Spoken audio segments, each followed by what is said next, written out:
요즘 뉴스나 주식시장을 보면은 제일 많이 들린 두 단어가 있어요. AI와 반도체. 특히 금융시장과 반도체 업계에서는 AI와 메모리의 결합, 그리고 AI 서버 인프라라는 키워드가 폭발적으로 쏟아지고 있습니다. 그리고 이 중심에는 AI 반도체의 심장이라 불리는 HBM, 그리고 서버와 스위치를 연결하는 PCB 기판에 대한 관심이 굉장히 뜨거운데요. HBM과 PCB 관련 대표적인 회사가 오늘 다룰 한미반도체와 이수페타시스입니다. 그런데 재밌는 건 똑같이 AI 수혜주라는 명찰을 달고 있는 기업인데 최근 1, 2년간 주가 추이는 조금 달라요. 한 회사는 지난 1년 동안 주가가 가파른 우상향을 하고 있고요. 다른 한 회사는 한때 조정을 거치고 다시 반등하는 패턴의 완만한 우상향을 보이고 있어요. 국장을 하면 못 들어봤을 수가 없는 이름들인데 두 기업들이 주가에 어떤 차이가 있길래 그렇게까지 말씀하시는 건가요? 먼저 한미반도체는 24년 상반기에 HBM 수요에 대한 기대감으로 이제 고점을 찍었어요.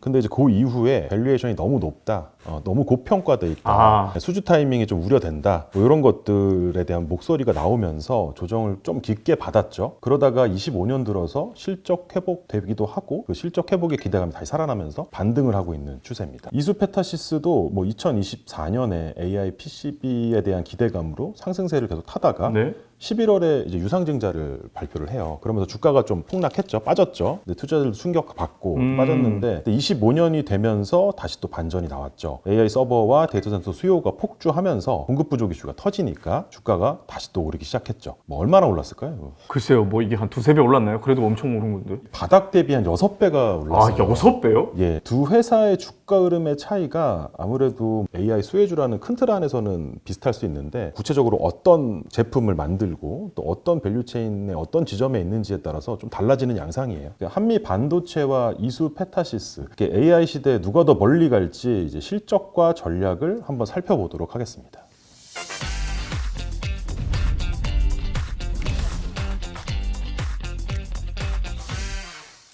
우선 두 회사의 이야기를 해보기 전에 머릿속에 이제 지도 하나를 그려야 되거든요. 한미반도체와 이수페타시스를 묶어서 그냥 AI 수혜주 이렇게 부르긴 하지만 사실 이 두 회사가 반도체라는 어떤 거대한 생태계 안에서는 수행하는 역할이 전혀 다르거든요. 전공정, 후공정 반도체 뭐 그런 건 자주 접해보셨잖아요. 그렇죠. 이제 반도체 공부하다 보면 이제 뭐 듣게 되는 말인데 웨이퍼를 제조하고 뭐 회로를 이렇게 새기는 게 전공정인 거고 칩을 패키징하는 것이 보통 후공정 이렇게 부르지 않나요? 네, 맞습니다. 이게 전공정과 후공정을 거친 후에 칩을 이제 기판 위에 얹어서 모듈로 만들고 그걸 이제 서버나 네트워크 장비에 꽂아서 AI 서비스가 가능하게 또 하는 건데요. 이 중에서 후공정을 하는데 들어가는 패키징 장비를 만드는 회사가 이제 한미반도체고 그 다음 단계인 고다층 기판을 공급하는 회사가 이수페타시스 이렇게 좀 나눠집니다. 그러면 이게 반도체 소위 말하는 소부장 분류에서는 다른 카테고리에 좀 해당을 하겠네요? 그렇죠. 이제 흔히 반도체는 소부장 뭐 이런 얘기를 하는데 그렇죠. 소재, 부품, 장비 중에 한미반도체는 장비 쪽, 이수페타시스는 부품을 만드는 뭐 부품 쪽 이렇게 좀 나눠지죠. 그 이수페타시스를 AI 수혜주라고 하면 다 반도체 칩 만드는데 좀 오해할 수가 있는데 그렇죠. 네, 반도체 패키지나 서버, 네트워크 장비에 들어가는 PCB를 만드는 회사입니다. 칩을 끼워 넣는 기계를 파는 한미반도체와 칩을 받쳐주는 기판을 만드는 이수페타시스의 역할은 완전히 다른 거죠. 그렇군요. 이게 AI 관련 반도체라고 이렇게 묶어서 얘기를 해도 이렇게 다른 역할을 하고 있는 두 회사인데 요즘 실적은 어떤 형태로 가고 있나요? 장난 아닐 것 같은데요. 아까 뭐 주가는 엄청 오른다고 말씀하셨고 실적이 엄청나요. 실적이 엄청 좋고요. 네. 일단 한미반도체부터 보면은 2020년, 2021년에 매출 약 3천억, 영업이익 한 1,000억 원대를 기록하면서 계속 호황기를 한번 맞이해요. 이러다가 매출과 이익이 계속 증가했는데 22년도 조금 둔화되고 23년도에 살짝 급감을 하게 되거든요. 매출이 한 1,500억 선, 영업이익은 한 340억 수준. 근데 이게 2024년에 HBM 후공장 장비가 수요가 또 폭발하게 돼서 매출이 결국에 5,500억, 영업이익은 한 2,500억 선으로 역대 최대 매출을 달성하게 되죠. 근데 매출보다 더 놀라운 게 이익률인데 영업이익률이 2024년 그리고 2025년 3분기까지 영업이익률이 45%예요. 반도체 장비 업체 중에서도 매우 수익성 높은 편 아닌가요? 그렇죠. 한미반도체는 장비 수요의 변동성이 크지만 단가가 높은 장비가 주력 제품이기 때문에 단가가 네, 그리고 이제 단가가 높을 수 있다는 건 기술 주도형이기 때문에 고마진을 내고 있어요. 폭발적인 수요를 소화한 것도 대단한데 40% 프로젝트 때 영업이익률은 엄청난 거예요. 그러니까요. 네. 영업이익률이.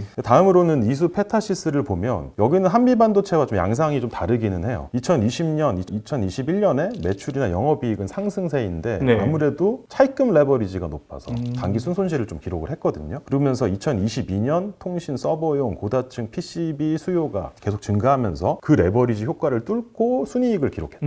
2024년에 AI 서버 PCB 수요 급증하면서 매출은 8,300억, 영업이익은 1,000억을 달성했어요. 확실히 흑자 전환에 성공을 했네요. 네, 창사 이래 또 최다 실적이거든요. 네. 아, 여기도 그러면 진짜 매출은 어마어마한데 한미반도체보다 매출은 보면 2,800억 원 가량 높은 것 같은데 사실 영업이익은 한미반도체의 절반도 안 돼 보이거든요. 맞습니다. 이게 흥미로운 점이 영업이익률이 한미반도체보다 훨씬 낮아요. 한 12% 정도인데 네. 물론 이것도 제조업임을 고려하면 낮은 수준은 아닌데 한미반도체에 비하면 좀 많이 낮죠. 그 뒤에 또 턴어라운드 성공하고 또 안정적 성장 궤도를 달리고 있는 점은 확실하고요. 아, 그럼 확실하군요. 그러면 이게 두 회사의 현금 흐름은 좀 어떤 상태일까요? 현금 흐름을 한미반도체부터 보면은 이런 표현이 이제 어떨지 모르겠는데 네. 뭐 돈을 뭐 쓸어 담고 있다. 현재로서는 한마디로 현금이 너무 탄탄해요. 지금 장비 회사들이 원래 고객사의 투자 스케줄, 이제 캐펙스 계획에 따라서 네. 좀 이제 영업이익이 술렁거릴 수밖에 없잖아요. 사는 쪽에서 이게 아무래도 장비다 보니까 네네. 뭐 대규모 투자 계획이 있어야 하고 뭐 계획이 수립되면서 고안해서 주문이 들어오고 하는 거기 때문에. 아, 거기에 이제 뭐 휘둘릴 수밖에 없는 맞습니다. 상황이죠. 네. 원체 단가가 높고 공간도 많이 차지하고 뭐 이런 네네. 물리적인 소요도 수반되니까 네네. 더 그렇겠죠. 근데 한미반도체는 2023년에 업황이 완전히 꺾여서 매출이 반토막 났던 해에도 영업 활동으로 인한 현금 흐름은 450억 흑자, 즉 플러스를 계속 유지했어요. 장보상 이익이 줄었어도 실제 이제 현금 유입은 끊기지 않았다는 거죠. 그러다가 2024년에 HBM 특수가 터지면서 영업 현금 흐름 유입이 무려 이제 1,400억 원까지 급증을 했습니다. 전년 대비 한 3배 이상 현금이 막 들어오는 거예요. 불황에도 돈을 벌다가 호황이 와보니까 아까 말씀하셨던 대로 현금을 그냥 쓸어 담았네요. 그러면은 지금 1,400억 벌었다고 이렇게 말씀하셨잖아요. 이렇게 큰 돈을 번 회사는 어떻게 또 썼나요? 보통은 재투자를 하기도 하고 하잖아요.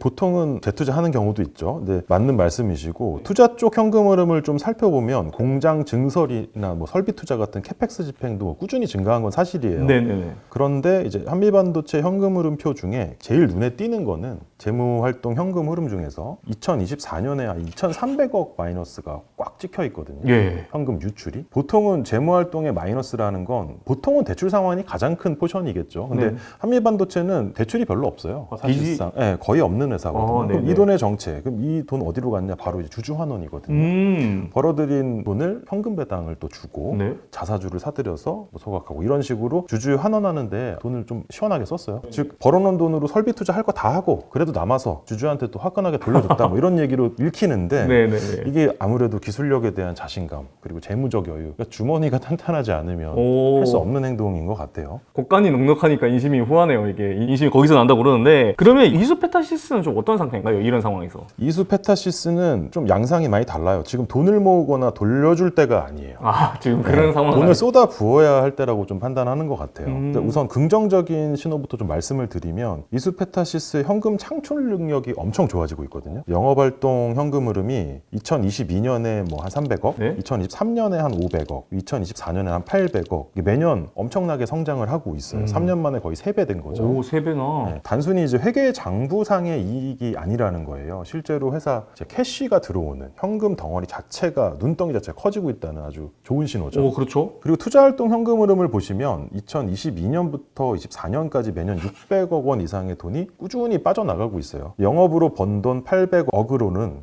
턱도 없을 만큼 투자를 계속 하고 있다는 뜻인 거죠. 그러니까 지금 AI 서버랑 PCB 주문이 밀려오니까 네네. 공장을 더 캐파를 더 늘릴 수밖에 없는 상황인 거예요. 그래서 이제 대구 뭐 달성 2차 산단에 신규 공장을 짓는 등 이제 캐파 확대를 위해서 설비 투자에 돈을 이제 계속 쏟아붓고 있죠. 버는 돈만으로도 부족하니까 네네네. 24년에 25년 초에 걸쳐서 이제 유상증자 대규모로 해서 그 재원으로 또 이제 투자 설비에 충당하고 동시에 이제 2차 전지 소재 기업까지 또 뭐 인수를 보면서 그런 투자를 계속 감행하고 있는 상황입니다. 그러니까 한미반도체는 번 돈으로 투자가 커버가 된다라는 말인데 이수페타시스는 번 돈보다 지금 써야 될 돈이 더 많아가지고 외부 자금까지 지금 끌어와서 더 설비 투자를 하고 있다 이렇게 정리를 할 수 있겠네요. 맞습니다. 좀 뭐 내부 사정은 있겠지만 결론적으로 재무제표로 보기에는 한미반도체는 이미 약간 1등의 여유를 두리고 있다. 그러니까 어찌 보면 주주 환원도 즐기는 단계다라고 한다면 반면 이수페타시스는 지금 그럴 때 아니다. 폭발적인 수요를 감당하기에 또 어렵다. 더 캐파를 치우고 몸집을 키우자. 공급을 이렇게 딱 맞습니다. 맞춰줘야 되니까. 네, 좀 약간 서로 두 회사 간에 좀 처해 있는 상황이 좀 다르다. 이렇게 좀 볼 수 있는 것 같아요. 투자하시는 분들은 본인이 성향이 있잖아요. 안정적인 배당을 원할 거냐, 아니면 뭐 자사주 소각 같은 주주 환원을 선호할 거냐, 아니면은 당장 희생 감소하도록 장투 가자 이렇게 해서 좀 투자를 하는 어떤 그런 회사를 선호할 거냐, 좀 호불호가 있을 수 있겠죠, 아무래도. 그리고 선호도가 당연히 다를 수 있고 확실히 말씀하신 대로 이렇게 분석하니까 두 회사의 차이가 뚜렷하게 보이는데 근데 이게 아무리 돈을 잘 벌어도 빚이 또 너무 많거나 또는 뭐 재무 구조가 불안정하다 이러면은 투자하기가 사실은 좀 꺼려지는 것도 사실이잖아요. 당연히 이제 두 회사의 재무 건전성을 좀 봐야 될 것 같은데 상황이 좀 어떤가요? 그 부분도 좀 꽤나 대조적이에요. 좀 흥미로운 부분이 한미 반도체부터 좀 보면은 재무제표가 사실 좀 아름다워요. 아름답다고요? 재무제표가? 이제 아름답다는 표현이 좀 어울릴 것 같은데 회계사님들이 보시면 그게 보이나요? 이게 좀 완벽합니다. 여기서 아름다움을 느끼는 게 좀 이상해 보이길 수 있는데 부채 비율을 보면은 네. 2024년도 말 기준으로 30% 초반대였거든요. 근데 25년 3분기에는 3Q 기준으로 19%까지 내려왔어요.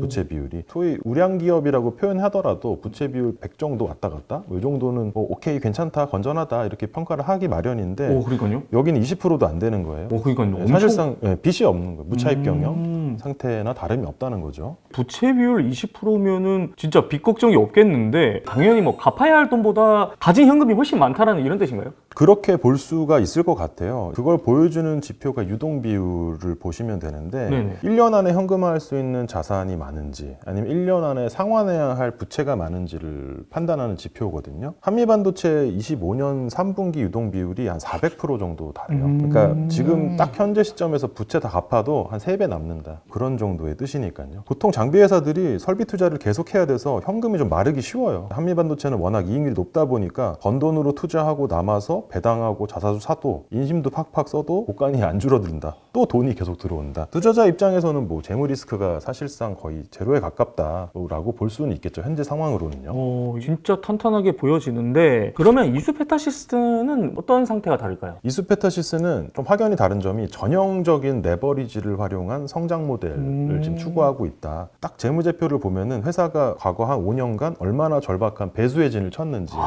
그런 게 좀 보여져요. 21년도 재무제표를 보면은 부채 비율이 앞서 한미는 한 20% 수준이라고 했잖아요. 네. 근데 여기 21년에 250%, 260%거든요. 이게 네. 수치가 맞습니다. 완전 다른데요? 자기 자본보다 2.5배나 많은 차입금을 땡겼다는 거예요. 남의 돈 땡겼다는 거죠. 그렇죠. 당시에는 AI 수혜가 PCB 업계까지 미치지 못한 상황이기도 했고 네네네. 그랬음에도 불구하고 매출이나 영업이익은 좀 좋았기 때문에 이럴 때 더 투자해서 남의 돈 끌어다가 더 키우자 약간 이런 생각이 보여요. 그래서 매출이나 영업이익은 계속 좋았는데 금융비용 때문에 또 단기 순손실이 발생하고 이런 걸 보면은 좀 그렇지 않았을까 추측해 볼 수 있는 거죠. 과거 일이긴 하지만은 뭐 부채 비율 260% 정도 수준이면은 자칫 잘못하면 회사가 막 휘청거릴 수 있는 그런 위험한 수준 아닌가요? 근데 이제 그 베팅이 성공을 했다 뭐 이런 얘기고요. 그렇습니다. 이제 과감한 투자가 AI 서버 붐을 만나서 대박을 터뜨린 거죠. 2022년부터 실적이 더 좋아지기 시작해요. 그래서 벌어들인 돈으로 빚도 갚고 자본을 좀 이제 계속 쌓기 시작하는 그런 상태에 접어들게 돼요.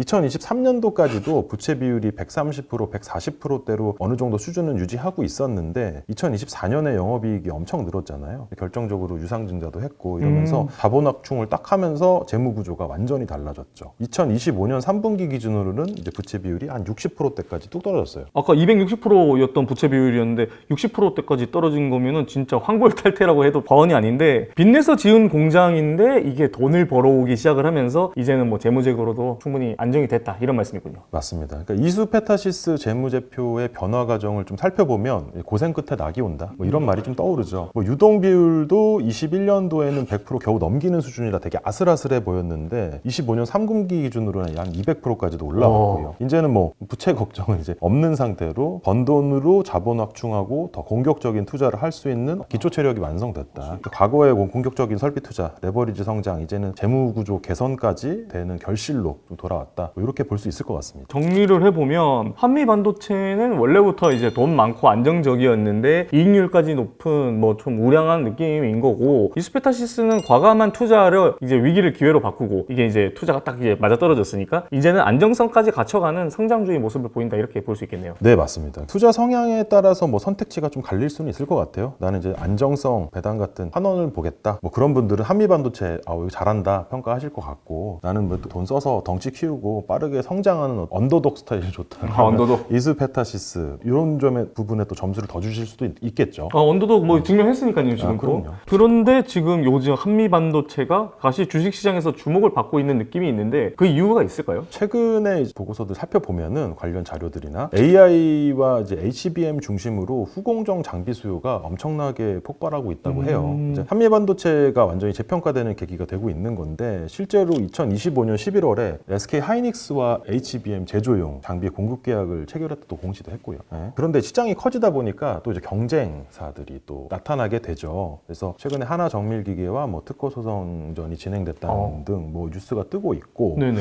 이런 부분들이 이제 단순한 싸움이라기보다는 고객사들이 공격다변화. 이제 아무래도 한 군데서 하다 보면 단가 높아지는 건 어쩔 수 없는 거잖아요. 그렇죠. 독점력을 가게 되면. 그렇기 때문에 공급사를 좀 다변화하고 대신에 이제 경쟁사들의 어떤 기술력이 확보가 된다는 가정하에 이런 것들이 어떤 신호로 작용할지, 그러니까 즉 독점적 지위가 흔들리면 고마진이나 지금 이런 구조에 대한 리스크가 좀 불거져 나올 수 있을 것 같습니다. 아무래도 이게 AI와 더불어서 HBM 시장이 워낙 이게 이슈가 되고 돈이 되니까 대기업들도 뛰어든다 이렇게 보여지긴 하는데, 그러면 한미 반도체는 이 도전을 어떻게 뿌리칠 생각인 건가요? 역시 한미 반도체는 맞불 작전인 것 같아요. 오. 기술 초격차 전략을 선택한 것 같고, 당연히 네. 그래야 될 것 같고, 그 핵심이 이제 하이브리드 본더라고 하는, 한미 반도체는 최근에 280억을 투자해서 7공장 짓겠다고 발표했는데, 이게 단순한 공장이 아니라 차세대 프리미엄 HBM 생산을 위한 하이브리드 본더 전용 공장이거든요. 여기에 더해서 26년 말에는 와이드 TC 본더라는 차세대 HBM 생산 전용 장비도 출시할 계획이라고 해요. 그러니까 이 분야는 결국에 누가 가장 먼저 안정적으로 가장 최신화된 장비를 공급하느냐가 핵심인 것 같은데, 한미는 이제 20년간의 그간의 노하우를 바탕으로 기술의 해자를 더 깊게 파서 대응하겠다, 이런 전략인 것 같습니다. 기술 격차를 더 벌려가지고 추격 의지 자체를 꺾어버리겠다 뭐 이런 의도처럼 보이고, 그러면은 이수페타시스를 둘러싼 이슈는 뭐 또 다른 게 있을까요? 이수페타시스를 둘러싼 주된 키워드는 공급 부족이거든요. 네네. 그러니까 PCB 공급 부족. 최근에 외국인 투자자 움직임들이 좀 심상치 않다고 좀 뭐 그런 보고서들이 있는데, 11월 한 달에만 1,700억 정도 순매수했거든요. 외인들이 공격적으로 매수하는 이유가 뭐 이수페타시스를 단순한 이제 부품사, 소부장 중에 부품을 납품하는 그런 회사로 보는 게 아니라 AI 인프라 밸류체인의 심장 부품을 만드는 중요한 회사라고 평가하기 시작했다는 의미로 보여져요. 재무적으로도 확실히 중요한 것 네, 같고요. 재무도 탄탄하고요. 그렇기 때문에 현재 뭐 AI 서버 네트워크 장비에 들어가는 PCB가 전 세계에 없어서 못 파는 지경에 또 이르기도 했거든요. 여러 가지로 그걸 증명하고 있죠. 이런 기술력이랑 시장 지위를 인정받아서 최근에는 뭐 산업통상자원부가 주관하는 뭐 AI 팩토리 얼라이언스 사업에도 선정돼서 오. AI 가속용 기판을 자율 제조하는 국책 과제에도 참여하게 됐고요. 이게 나라에서 이제 맞습니다. 네네. 두 회사 모두 이제 현재 상태로는 매우 순항중인 것으로 보여요. 한미 반도체는 기술 리더십을 지켜내느냐가 관건이고, 이수페타시스는 얼마나 빨리 증설된 캐파를 활용해서 초과 수요에 어떻게 대응하냐, 이제 그게 좀 이슈가 된 거죠.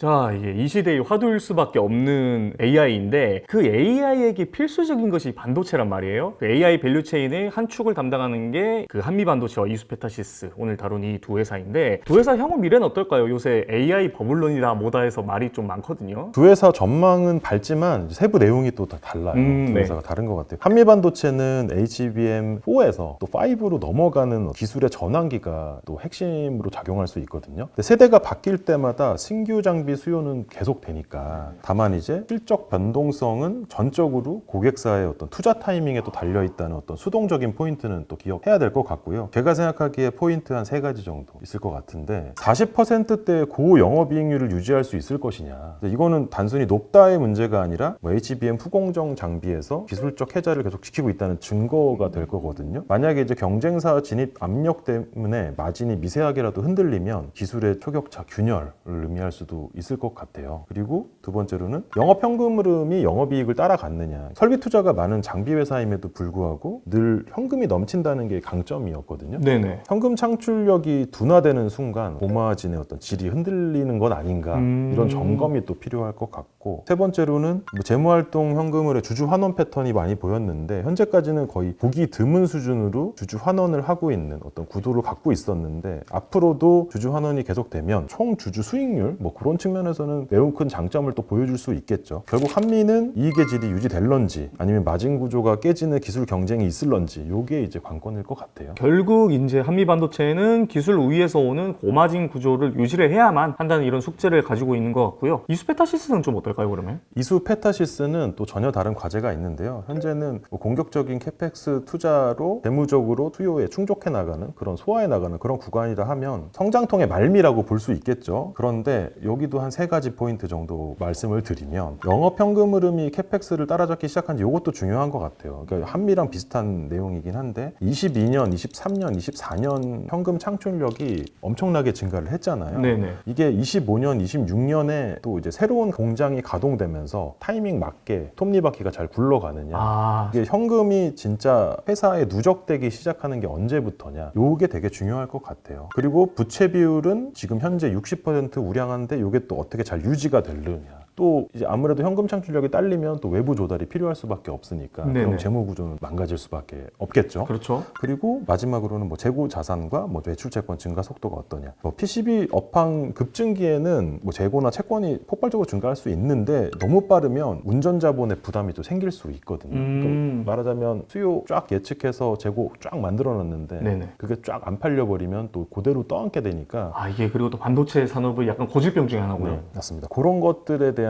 리스크 해지가 좀 중요할 것 같아요. 결국에 이제 이수페타시스는 캐파 확대가 실제 매출과 현금 흐름에 얼마나 빨리 긍정적인 영향을 미칠 수 있느냐, 그리고 성장기에서 성숙기로 넘어가는 재무구조 개선의 속도가 늦어지진 않느냐, 뭐 이 두 가지가 회사의 체력이 얼마나 완성됐는지 판단할 수 있는 지표가 될 수 있고, 칩을 쌓는 장비, AI 서버의 기판 둘 다 이제 AI 시대 필수 요소인데요. 네. AI 시대의 밸류체인을 담당하는 두 회사 모두 25년, 26년에는 날개를 달았으면 좋겠습니다.